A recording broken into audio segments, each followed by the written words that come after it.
Avez-vous déjà imaginé ce que ferait votre famille et vos amis si vous disparaissiez soudainement? Beaucoup d'entre nous y ont réfléchi à un moment donné. Que diriez-vous de simuler votre propre mort pour voir comment les personnes que vous aimez réagiraient et traiteraient vos proches en votre absence?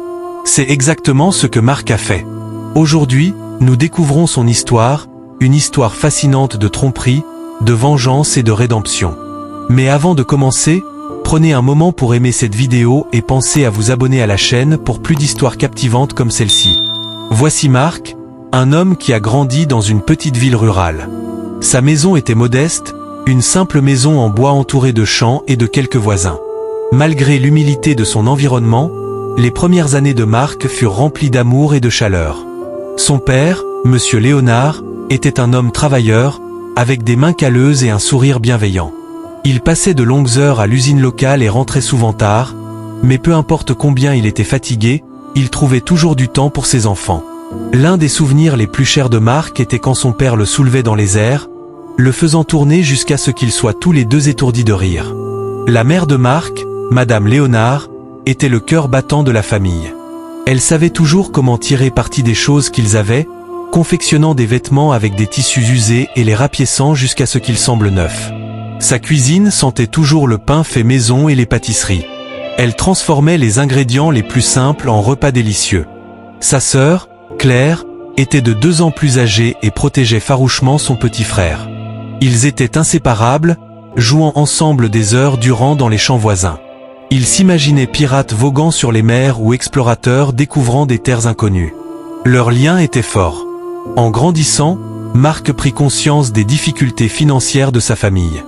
Il voyait les rides d'inquiétude sur les visages de ses parents et ressentait le poids de leurs sacrifices.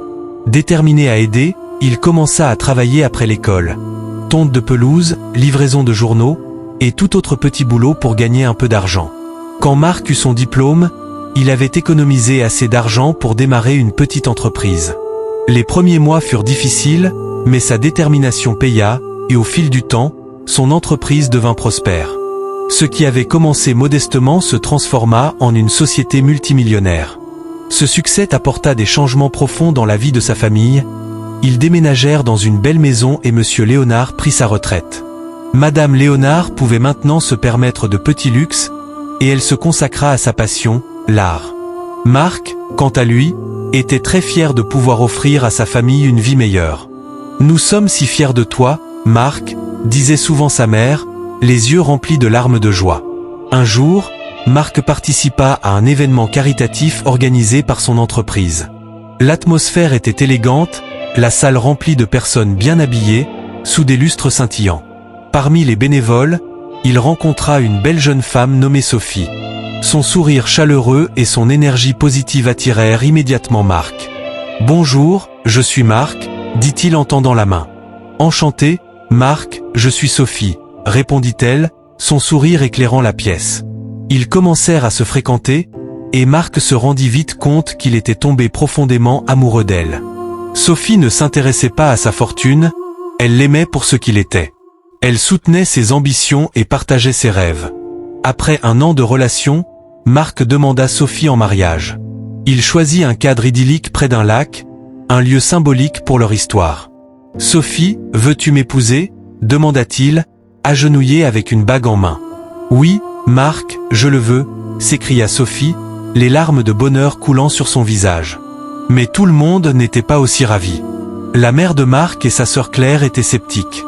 Elle voyait Sophie comme une menace à leur confort et pensait qu'elle ne s'intéressait qu'à l'argent de Marc. « Marc, es-tu sûr de cette fille ?» demanda un soir sa mère. « Nous ne savons rien d'elle. » Marc répondit fermement. « Je l'aime, elle ne s'intéresse pas à mon argent, elle m'aime pour ce que je suis. » Malgré leurs inquiétudes, Marc poursuivit ses fiançailles avec Sophie, espérant que sa famille finirait par l'accepter. Cependant, leur acceptation ne vint jamais. Chaque fois que Marc était en voyage, sa mère et Claire maltraitaient Sophie. Elle se voyait assignée à de lourdes corvées, critiquée pour tout ce qu'elle faisait. Un soir, alors que Marc était en déplacement, sa mère ordonna à Sophie de nettoyer la maison, même si Sophie l'avait déjà fait la veille. « Mais maman, j'ai déjà nettoyé hier », protesta Sophie. « Fais ce qu'on te dit », rétorqua la mère de Marc. Plus tard, Claire critiqua Sophie pour le dîner qu'elle préparait, la raillant sur la qualité de sa cuisine. Sophie tenta de parler à Marc de ses maltraitances, mais sa mère et Claire racontaient toujours leur propre version des faits. Les années passèrent, et Sophie donna naissance à des jumeaux. L'arrivée des enfants ne mit pas fin à la maltraitance, bien au contraire, elle s'intensifia. Un soir, Sophie, épuisée, confia à Marc, « Je n'en peux plus. Il nous traite comme si nous n'existions pas, moi et les enfants. » Marc était déchiré, mais il était aussi profondément lié à sa famille. Il se confia à son ami d'enfance, Paul, qui lui proposa une solution drastique. Simuler sa propre mort pour voir comment sa famille réagirait sans lui. Bien que réticent, Marc accepta le plan. Avec l'aide d'un médecin, il simula un accident et la nouvelle de sa mort bouleversa tout le monde, y compris Sophie. Après les funérailles, sa mère et Claire se montrèrent sous leur vrai jour, expulsant Sophie et les enfants de la maison, leur retirant tout ce qu'ils leur avaient donné. Sophie dut se réfugier chez une amie, luttant pour subvenir aux besoins de ses enfants. De son côté, Marc regardait tout cela de loin, le cœur brisé par le traitement que sa famille infligeait à Sophie et aux enfants. C'est alors qu'il décida de faire éclater la vérité. Il convoqua un avocat pour la lecture de son testament. Lors de la lecture, alors que Sophie était traitée comme une servante, Marc fit une apparition surprise, choquant tout le monde. « Comment avez-vous pu faire cela à Sophie et à mes enfants ?» demanda-t-il, sa voix tremblant de douleur et de colère. Sa mère et Claire se mirent à pleurer, suppliant son pardon.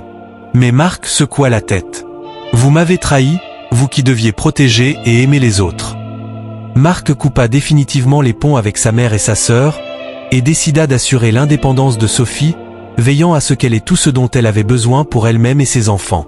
Le seul membre de la famille avec lequel il resta en contact fut son père, qui était resté neutre tout au long de l'épreuve. « Je suis désolé, papa, » dit Marc en l'embrassant. « Tu as fait ce que tu devais faire, mon fils. »« Je suis très fier de toi, » répondit son père, la voix emplie de fierté et de tristesse.